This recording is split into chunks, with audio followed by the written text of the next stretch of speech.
Bonjour à tous, aujourd'hui je vais vous parler d'un appareil qui va vous permettre d'analyser l'air de votre intérieur par tout un tas de capteurs. Vous allez voir, c'est hyper puissant comme truc.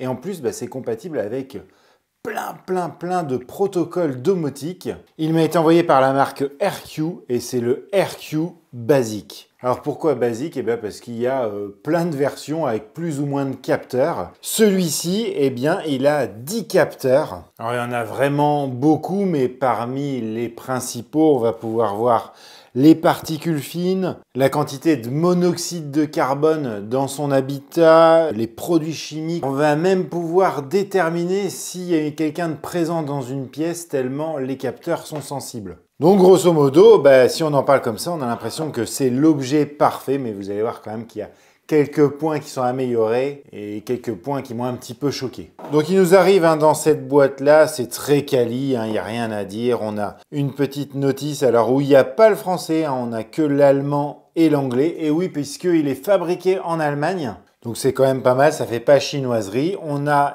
notre RQ.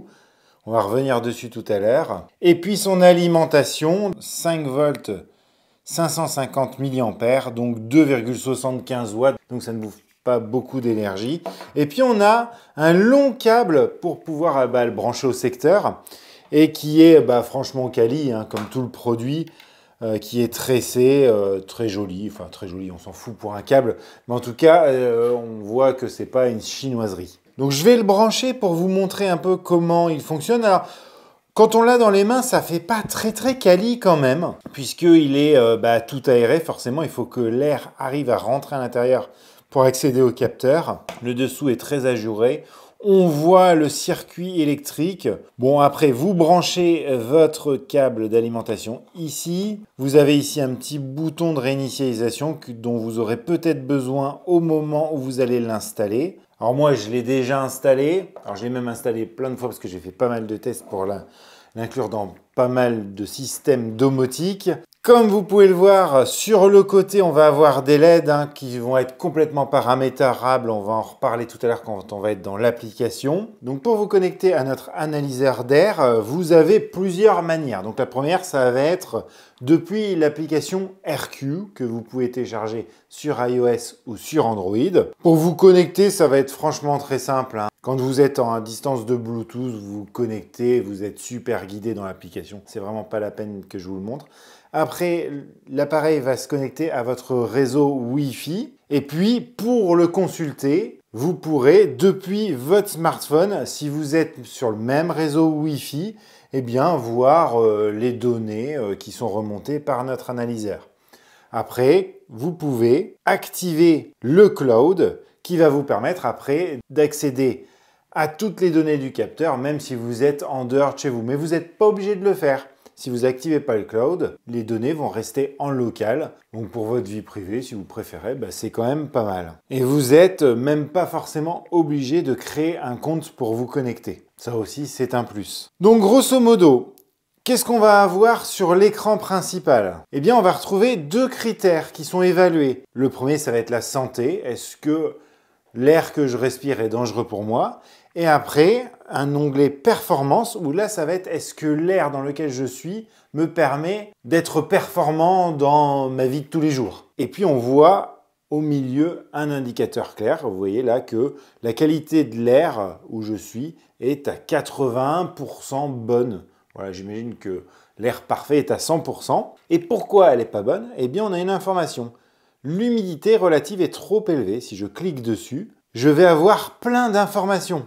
Alors, vous voyez, moi, elle est à 86,06 là. Bon, ce qui ne m'étonne pas, puisque tout à l'heure, j'ai pris une douche en bas et c'est vraiment un local qui est tout petit ici. Et donc, ils me disent, et ça c'est vachement bien, que ça empêche la transpiration de réguler la température du corps. Voilà, tout est expliqué. Quelles sont les causes possibles?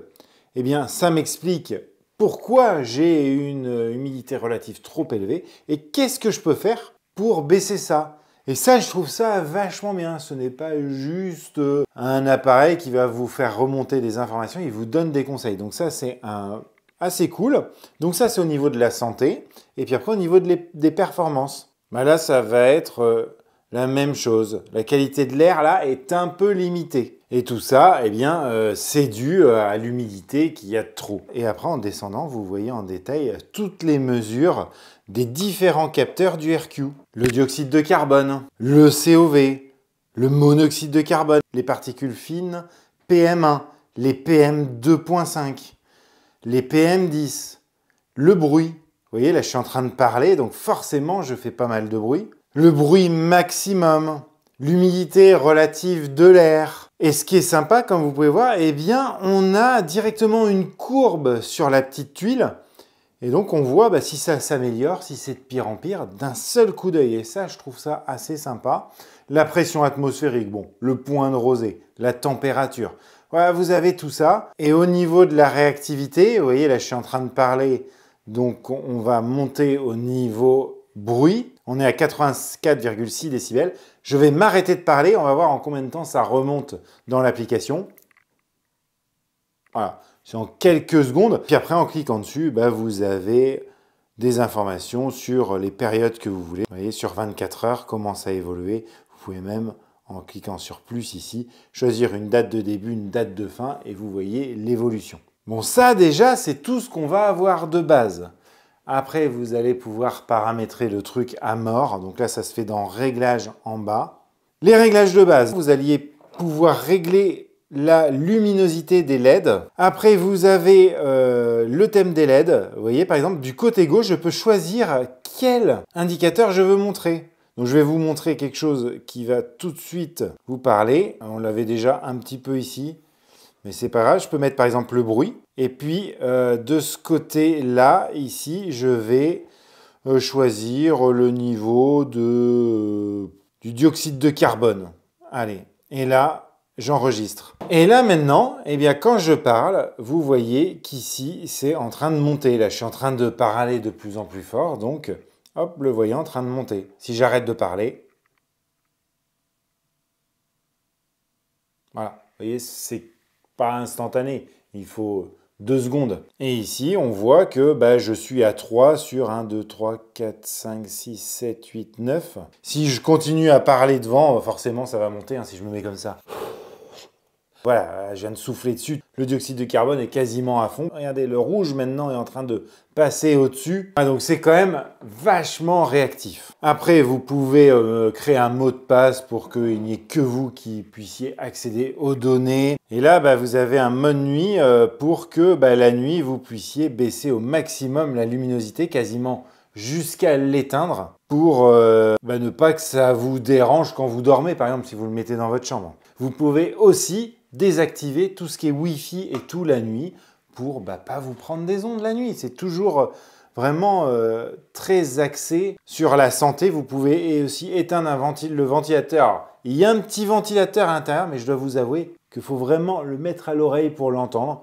Bon, on a moyen de l'éteindre, voilà, pour ne pas que ça vous embête aussi la nuit. Je ne vais pas pouvoir tout vous montrer parce qu'il y a vraiment énormément de fonctions. Vous pouvez aussi activer des notifications et recevoir des notifications sur votre smartphone quand une ou plusieurs données vont atteindre des seuils critiques que vous aurez prédéfinis. Vous avez, et ça c'est intéressant, une alarme intelligente.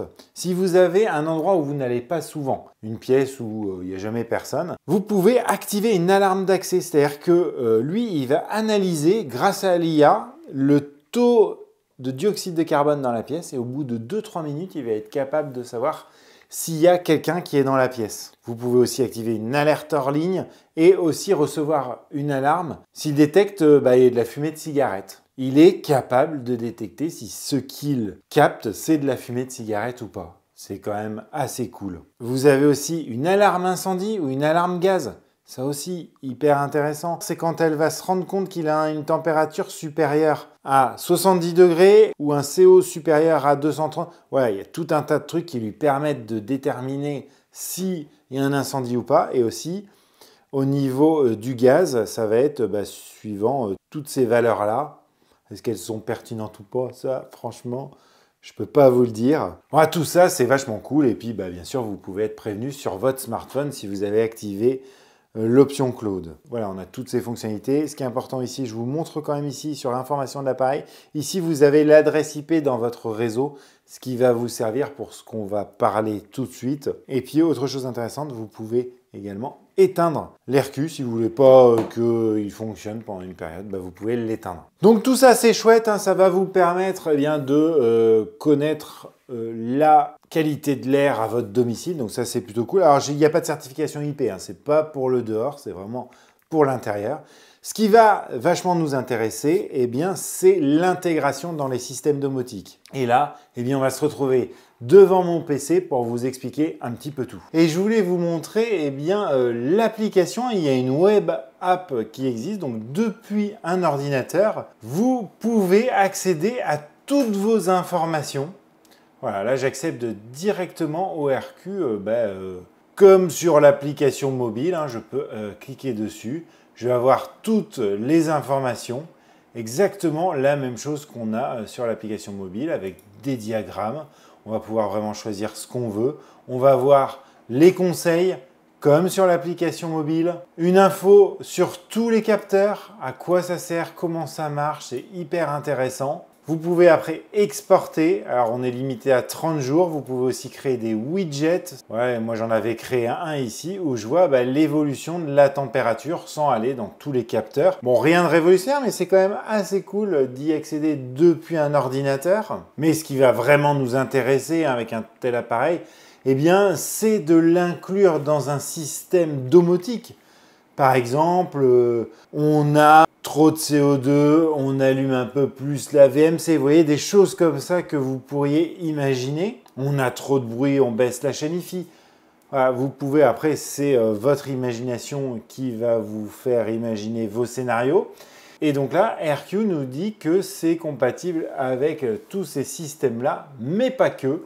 Quand on fait autre système, on va voir que ça va être compatible avec KNX, avec Homematic. Homematic, c'est un système domotique qu'on avait déjà testé sur la chaîne. On avait testé un système d'alarme et puis aussi des interrupteurs de chez eux. Mater, alors on va se dire, ouais, super, il va être tout de suite compatible. Bon, quand on va dans les petits détails derrière, on se rend compte que la connexion sera prévue. C'est dans les tuyaux, mais c'est encore pas fait. Homebridge d'Apple, c'est totalement compatible via l'API. Google Assistant, on pourrait se dire super, c'est encore pas tout à fait compatible, ça sera compatible dans 2 ou 3 mois. Vous voyez, c'est un peu, je trouve, une technique commerciale un peu bizarre quand même de dire que c'est compatible alors que ça ne l'est pas encore. OpenHub, FHEM, IFTTT, bon ça c'est classique mais c'est cool.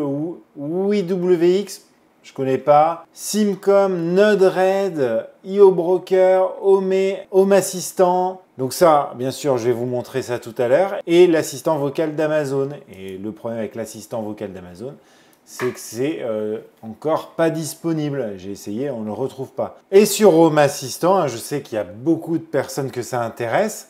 Là, vous allez avoir dans les intégrations, une intégration RQ qui est officielle. Vous pouvez aller chercher directement en faisant ajouter une intégration ici. Et puis, vous pouvez connecter votre appareil et remonter tous les capteurs, toutes les informations. Le COV, le dioxyde de carbone, l'index, vous savez, ce qui nous montrait la qualité de l'air en un seul coup d'œil, là, vous pouvez le remonter. L'humidité absolue, le monoxyde de carbone, le bruit, la performance, pareil, ça c'était le deuxième indicateur, les PM1, les PM10, les PM2.5. Voilà, vous pouvez absolument tout remonter, donc ça c'est quand même assez cool. Ça va vous permettre de faire des automatisations derrière. Donc vous voyez que c'est très complet. C'est dommage qu'on nous annonce des compatibilités avec des solutions domotiques qui sont pas encore là, mais bon, ils ont été plutôt clairs. Si on clique dessus, on sait si on est compatible ou pas et le délai dans lequel on sera compatible. Donc ça pourrait être parfait, mais il y a quand même quelque chose qui me chagrine fortement et je vous avoue qu'au moment où ils me l'ont envoyé, j'avais pas fait attention à ça. C'est le prix. Alors je suis conscient que si on veut des capteurs de bonne qualité, et j'ai l'impression que, comme je vous ai dit plusieurs fois, c'est pas une chinoiserie et on a des capteurs qui ont l'air, puisque j'ai rien pour pouvoir comparer, mais qui ont l'air bons, hein, des capteurs fiables. Mais la version la plus basse de ce RQ, où il n'y a pas beaucoup de capteurs dedans, c'est déjà 300 €.